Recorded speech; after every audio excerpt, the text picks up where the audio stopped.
Hello everyone, welcome back to all of you. तो कल थोड़ी सी डिस्टर्बेंस थी जिसकी वजह से हम लोग बोर्ड पर आकर डिस्कशन नहीं कर सके थे, लेकिन आज वी आर अगेन बैक। हालांकि अभी कुछ और चेंजेस करने की आवश्यकता है। Very soon we will be procuring better system of interaction, you will get to know about it. So today आज हम जिसकी बात करना चाहते हैं वो हमारा क्लासिफिकेशन का ही अगली कड़ी है। क्लासिफिकेशन ऑफ एलिमेंट्स की अगली कड़ी जो हम डिस्कस करेंगे आज। जो हमने कल डिस्कस किया था वो क्या था? That was Dobereiner's triads. उसके बारे में हम कल डिस्कस कर चुके हैं। आप चाहें तो कल का वीडियो एक बार आप देख सकते हैं। लेकिन वो पहला स्टेप था। डॉबर्नियर का जो अटेम्प्ट था that was the first attempt towards classification.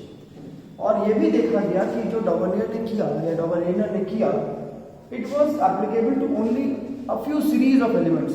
कुछ ही ऐसे सीरीज थे एलिमेंट्स के जिन पर वो एप्लीकेबल हो रहा था। ठीक है, तो बहुत सारे और भी लोग थे, उन्होंने सवाल उठा दिया, बोला कि भाई ये तो तुक्का है आपका, it is just a coincidence. Okay, इसकी कोई गारंटी नहीं है कि जो आप बता रहे हैं ये सही है, या फिर जितने भी एलिमेंट्स हैं ये सभी पर लागू हो, इस बात की कोई गारंटी नहीं है, इस बात का कोई एविडेंस ऐसा दिखाई नहीं देता। इसलिए उनके आइडिया को रिजेक्ट कर दिया गया था। लेकिन फिर भी उनको आज भी हम पढ़ते हैं, क्योंकि वो एकदम इनिशियल बिगिनिंग थी, या कह सकते हैं कि उनके द्वारा ही क्लासिफिकेशन का आइडिया शुरू किया गया था। ठीक है, तो उसमें बहुत सारे लोगों ने उन्हीं के आइडिया पे बेस्ड अपना आगे का जो उन्होंने अपना एक्सपेरिमेंट किया या जो भी ऑब्जर्वेशन किया वो उन्हीं के आइडिया से लेकर किया हुआ। उसके बाद आए थे एक A.E.B. कैंकाउटिस 1862 में। इन्होंने एक बहुत ही अलग सा एक मॉडल दिया था क्लासिफिकेशन। इसको टेल्यूरिक हेलिक्स बोलते हैं। हेलिक्स आप लोग जैसे कि जानते होंगे, हेलिकल स्ट्रक्चर। आप लोगों ने डीएनए का स्ट्रक्चर देखा होगा, डबल हेलिकल स्ट्रक्चर होता है। आरएनए का स्ट्रक्चर देखा होगा, सिंगल हेलिकल स्ट्रक्चर होता है। नहीं देखा होगा तो आगे चल के देखेंगे अपने बायो के सब्जेक्ट में। तो इन्होंने ये बोला था कि अगर हेलिक्स को, जैसे ये आपको एस जैसा लग रहा होगा, लेकिन ये एस जैसा है नहीं, ये एक हेलिकल स्ट्रक्चर ड्रॉ किया जाए और कुछ एलिमेंट्स को, अगर कुछ एलिमेंट्स के नाम या सिंबल कुछ थोड़ी थोड़ी दूरी पर ऐसे लगा दिए जाए, तो उन्होंने बताया, कैंकाउटिस ने ये बताया कि ऑब्जर्व ये किया जाता है कि थोड़े थोड़े इंटरवल के बाद में एक ही कॉलम में आने वाले जो एलिमेंट्स होते हैं उनकी प्रॉपर्टीज मैच करती है, chemical properties, physical properties match करती है। तो इन्होंने अपने इस हेलिकल अरेंजमेंट को टेल्यूरिक हेलिक्स का नाम दिया। ठीक है, हालांकि ये भी बहुत ज्यादा एक्सेप्टेड नहीं हो पाया, क्योंकि इसमें भी बहुत सारी कमियां, बहुत सारे एलिमेंट्स इसमें एडजस्ट नहीं हो पा रहे थे, बहुत सारे एलिमेंट्स तो इसको फॉलो भी नहीं कर रहे थे। ठीक है, तो it was also a failed attempt by Chancourtois. उसके बाद आता है बहुत ही फेमस लॉ, जिसको कहते हैं law of octaves. Law of octaves के बारे में हम पढ़ें उसके पहले हमें एक छोटा सा, आप सभी लोग पढ़ते तो हैं, सभी लोग संगीत भी सुनते होंगे। संगीत में आप लोग सारे गामा पा जानते हैं? सारे गामा पा धा नी सा, ये क्या है? What is this? आपने देखा, सा से शुरू हुआ, नी पे खत्म हुआ, फिर से वापस सा आ गया। ठीक है, अंग्रेजी में इसी को करेंगे तो क्या होगा? डू रे मी फा सो ला T, again do, do re मी फा सो ला टी डू। तो क्या हो रहा है? जिस तरह से पहला जो कुछ भी पहला प्रोनाउंसिएशन है वो 8th वाले के जैसा ही रिपीट होगा। तो कुछ ऐसा ही न्यूलैंड ने दिया। उन्होंने बोला कि जब एलिमेंट्स को increasing order of atomic mass में अरेंज किया जाता है, ठीक है, न्यूलैंड ऐसा कहा था, जोहान्स न्यूलैंड इनका नाम था। He said that when the elements are arranged in the increasing order of their atomic masses, then what is observed?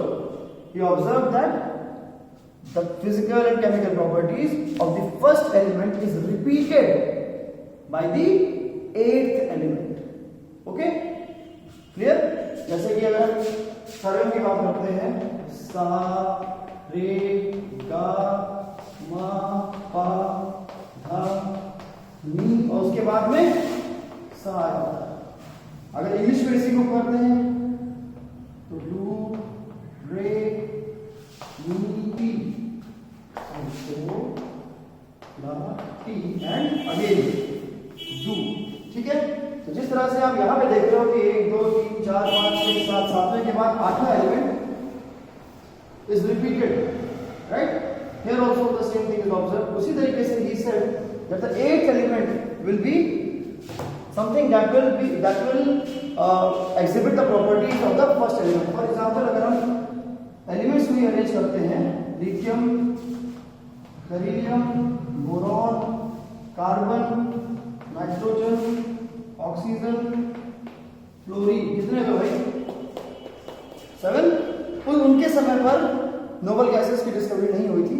तो आप लोग जानते हो, आप लोग आज जानते होंगे कि फ्लोरीन के बाद में नियॉन का नंबर आता है, लेकिन उस समय नियॉन की डिस्कवरी नहीं हुई थी।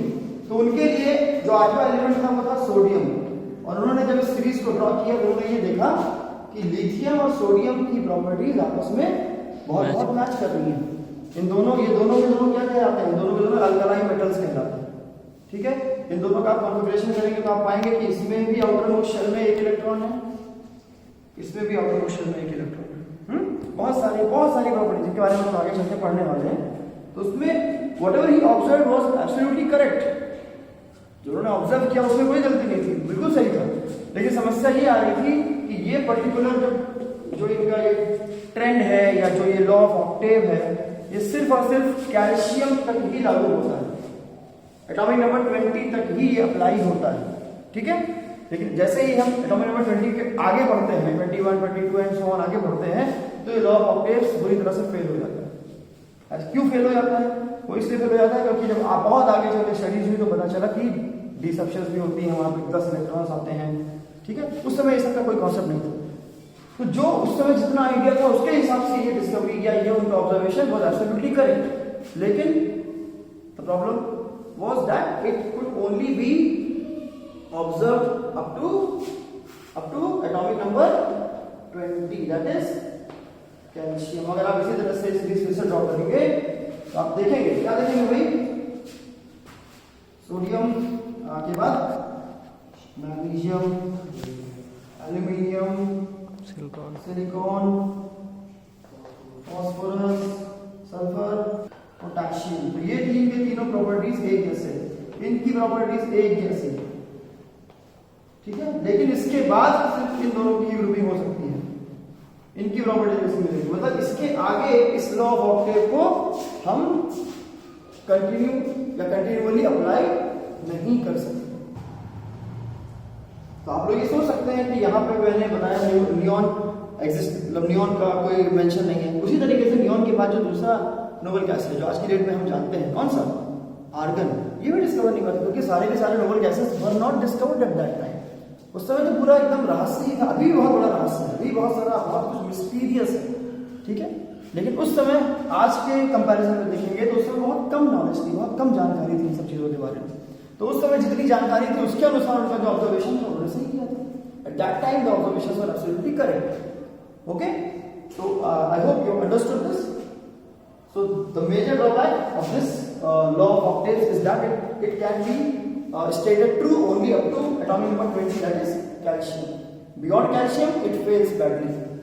Okay, तो ये हो गया, ये हमारा डबल रिंग स्ट्राइड हो गया, मैकआउट का टेरोलिक हेलिक्स हो गया, न्यूलैंड्स लॉ ऑफ ऑक्टेव्स हो गया। समझ गए होंगे इसके बारे में आप सभी एनसीईआरटी से जरूर रीडिंग कर लीजिएगा। NCERT is the best source of information for your learning. Alright, इसके बाद बहुत बड़ा एक कंट्रीब्यूशन, जो सबसे बड़ा कंट्रीब्यूशन आता है in the field of classification, अब मतलब लॉ ऑफ ऑक्टेव्स के बाद अगर हम डिस्कस करेंगे then that will be Lothar Meyer and Dmitri Mendeleev, जिनके बारे में हम अगले वीडियो में एक्सप्लेन करेंगे।